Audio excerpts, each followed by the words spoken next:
Gimana jadinya kalau seorang kakek usia 73 tahun terobsesi dengan seorang wanita yang muda dan juga cantik, yang bisa dibilang murahan tapi nggak murah-murah amat cuy. Dan kakek ini nih bertekad untuk bisa memboyong wanita itu karena menurutnya wanita itu memiliki kelebihan yang nggak dimiliki orang lain. Lantas bagaimanakah cerita kakek untuk mendapatkan wanita pujaannya itu? Langsung aja kita masuk ke dalam alur film Fumiko's Legs.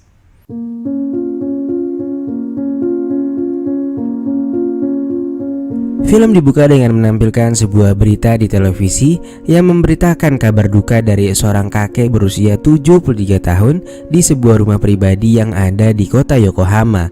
Pria uzur bernama Ryoso Sukagoshi itu dikabarkan berpulang ke dunia anime karena mengalami beberapa luka yang disebabkan karena benda tumpul. Menurut pengakuan putri Sukagoshi, ayahnya sedang dalam masa pemulihan kesehatan, sehingga keseharian sang ayah hanya dihabiskan untuk di rumah aja. Film lalu flashback ke beberapa waktu yang lalu. Pada suatu siang, Sukagoshi sedang mengemut sebuah es krim rasa bubblegum bersama seorang pemuda yang bernama Noda. Noda di sini adalah cucu dari kakek Sukagoshi. Sukagoshi lalu mengambil sebuah mainan dan memperhatikan bagian bawah dari mainan itu. Lalu tak jauh dari mereka duduk terlihat seorang wanita cantik bernama Fumiko yang sedang menjemur pakaian dengan rok mininya yang sangat menggugah nafsu makan penonton sekalian.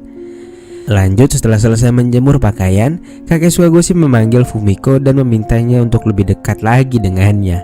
Sukagoshi lantas mulai memperhatikan kaki Fumiko, dan setelah memperhatikannya, Sukagoshi terlihat begitu kagum dan menanyakan pendapat sang cucu mengenai indahnya pemandangan yang ada di depan mata mereka. Noda tak menjawab pertanyaan sang kakek. Namun jika dilihat dari perilakunya, Noda sampai nggak berkedip melihatnya cuy. Film lalu flashback ke masa kecil Fumiko yang ternyata sudah sedari dulu kakinya dikagumi pria seumurannya. Hingga lambat laun berjalan, Fumiko akhirnya menyadari daya tarik yang ada pada dirinya sendiri. Meski begitu, ternyata kelebihan yang dimilikinya malah membawa dampak negatif pada Fumiko. Pasalnya, ia sering mengalami kejadian di mana ia diperkusi karena kelebihannya itu cuy.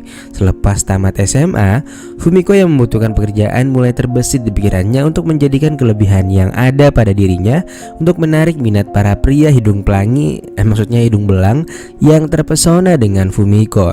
Dan benar saja, ia pun sukses di dunia per kupu-kupu malaman itu. Kembali ke masa sekarang, sebenarnya Fumiko sering merasa takut jika pulang dari rumah Sukagoshi di malam hari, sehingga ia pun menutup auratnya dengan rok panjang agar nggak membuat kilaf kita semua. Malam itu, Fumiko mampir sini ke tempat olahraga baseball otomatis untuk sekedar melepas rasa stresnya. Lalu ketika tiba di rumah, diperlihatkan keadaan rumah Fumiko yang sangat berantakan. Fumiko tinggal bersama ibunya yang mengalami lumpuh, namun nggak tahu diri cuy. Pasalnya, sang ibu seringkali meminta gaji dari Fumiko dan menghabiskannya untuk hal-hal yang gak berguna. Melalui narasinya, Fumiko menceritakan mengapa ia akhirnya bekerja menjadi asisten rumah tangga di rumah Sukagoshi dan tak melanjutkan karirnya sebagai wanita rumahan. Malam itu ternyata Sukagoshi sedang menggunakan jasa ganti oli dengan Fumiko di sebuah hotel. Namun bukannya melaksanakan perpus ringan duniawi, Sukagoshi malah terpana melihat indahnya tulang kering Fumiko. Dia pun menawari sebuah kesepakatan yang sangat menggiurkan bagi Fumiko. Mereka pun akhirnya janjian untuk bertemu di rumah Sukagoshi, dan Sukagoshi bilang bahwa ia akan memberikan uang senilai 200 juta yen jika Fumiko mau bekerja di rumahnya sebagai asisten rumah tangga. Dan uang senilai 200 juta yen itu nantinya akan cair ketika Sukagoshi berpulang ke dunia anime.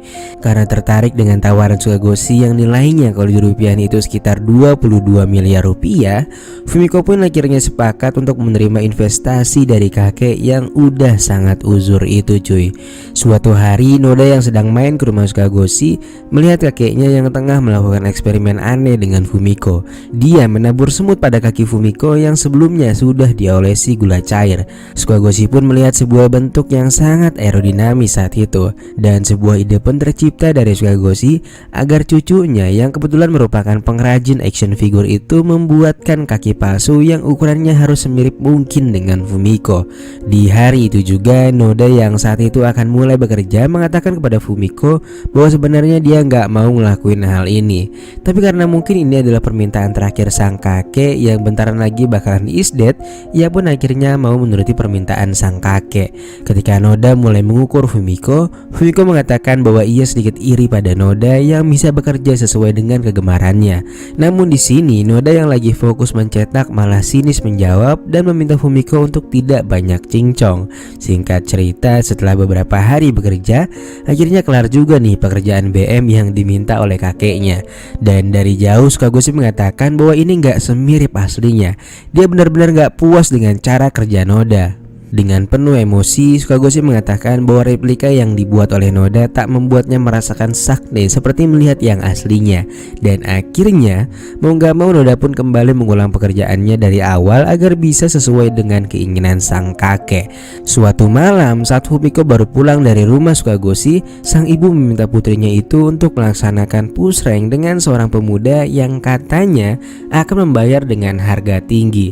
Ternyata sang ibu tahu pekerjaan yang dulu sangat dirahasiakan Fumiko, dan karena sangat materialistis, ia malah menyuruh putrinya untuk melanjutkan pekerjaan yang sangat seru itu. Karena tuntutan orang tua dan gak mau jadi malin kundang, akhirnya Fumiko pun hanya bertindak pasif mendapatkan asupan gizi dari pemuda yang gak dikenalinya itu, cuy. Setelah selesai mengeluarkan kental manis milik pemuda tadi, Fumiko menghampiri rumah Noda yang saat itu sedang sibuk membuat replika. Gak pakai basa-basi, Fumiko mengambil replika itu dan membantingnya, cuy. Ia lalu mengajak Noda untuk melakukan perpusrengan duniawi dengan Noda. Dan akhirnya mereka pun melakukan hal seru itu hingga pagi buta, cuy. Dan ketika matahari mulai tinggi, Noda terbangun dan melihat Fumiko yang masih terlelap. Dan di saat itulah Noda pun mulai jatuh cinta pada Fumiko, si gadis yang cantiknya level dewa itu, cuy. Semenjak kejadian semalam, Noda pun menjadi lebih semangat dalam mengcopy bentukannya Fumiko. Rasanya menjadi lebih mudah dan ikhlas mengerjakannya, nggak seperti percobaan yang pertama. Apalagi dia juga masih suka dapat jatah tuh dari Fumiko. Hingga akhirnya penantian panjang sang kakek pun tiba. Kakek benar-benar memuji hasil karya sang cucu yang benar-benar mirip dengan aslinya. Fumiko yang berada di pojokan berbicara dalam hati bahwa sebenarnya bentukannya yang sekarang itu nggak jauh berbeda dari yang pertama kemarin. Dan ya mungkin ini cuma akal-akalannya Sukagoshi doang.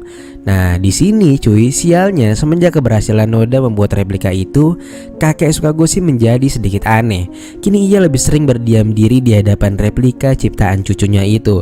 Dan hal itu dimanfaatkan oleh anak kandung Sukagoshi yaitu Hatsuko, yang berniat untuk menggagalkan surat wasiat Sukagoshi yang akan memberikan warisan kepada Fumiko yang bukan merupakan bagian dari keluarga mereka.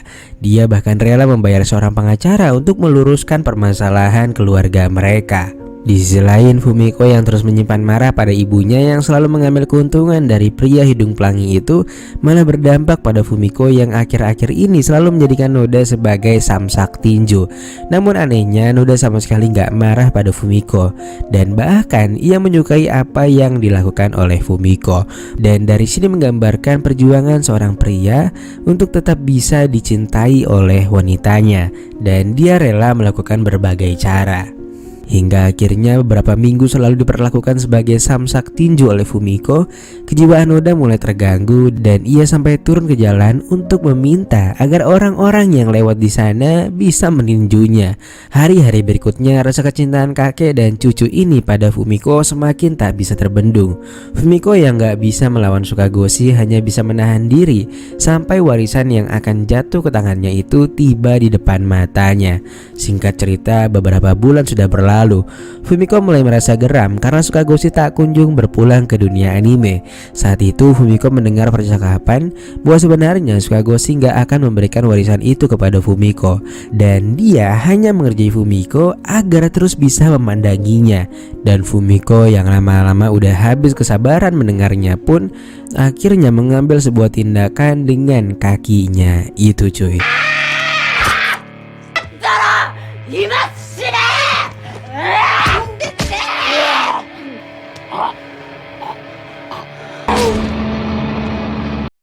Singkat cerita, keesokan harinya Fumiko hanya berdiri di taman sementara berita di TV menampilkan kabar tentang kematian Sukagoshi, dan polisi menetapkan tersangka dalam perkara ini adalah Noda, cucunya sendiri. Yang menurut pengakuan, Noda datang ke kantor polisi dan mengaku bahwa ia adalah pelakunya. Dan film pun ditutup dengan Fumiko yang berlarian di pinggir pantai. Film berjudul Fumiko Legs ini mengajarkan bagaimana cara agar laki-laki bisa hidup bersama secara gratisan dengan wanita yang ya bisa dibilang murahan lah ya. Tinggal pilih, bikin janji asal-asalan terus kibulin deh. Ya tapi resiko ditanggung sendiri cuy. Kalau mau endingnya kayak Sukagoshi sih nggak apa-apa, tapi kalau nggak mau ya jangan dicontoh lah ya. Oke cuy, sekian dulu pertemuan kita pada kali ini. Makasih banget buat yang udah nonton filmnya sampai habis. Dan see you.